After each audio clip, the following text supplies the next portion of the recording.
ನಮಸ್ಕಾರ, ನಾನು ಮಾಲಿನಿ ಭಾಸ್ಕರ್. ನನ್ನ ಫುಡ್ ಚಾನಲ್ಗೆ ಸ್ವಾಗತ. ಇವತ್ತು ನಾನು ರವೆ ಬಿಸ್ಕೆಟ್ ಹೇಗೆ ಮಾಡೋದು ಅಂತ ತೋರಿಸ್ತಾ ಇದ್ದೀನಿ. ನೋಡಿ, ವಿಡಿಯೋ ಫುಲ್ ನೋಡಿ, ಇಷ್ಟಪಡಿ ಸಬ್ಸ್ಕ್ರೈಬ್ ಮಾಡಿ. ಇದು ರವೆ ಬಿಸ್ಕೆಟ್ ಮಾಡೋಕ್ಕೆ ಒಗ್ಗರಣೆಗೆ ಇಟ್ಟಿದ್ದೀನಿ.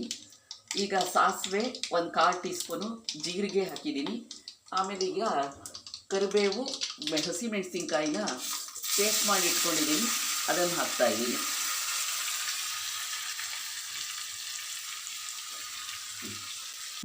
ಇದು ನನಗೆ ಮದುವೆ ಆದ ಹೊಸರಲ್ಲಿ ನನ್ನ ಫ್ರೆಂಡ್ ಕೊಟ್ಟಿದ್ದ ರೆಸಿಪಿ. ಇದು 38 ವರ್ಷದ ಹಿಂದಿಂದು.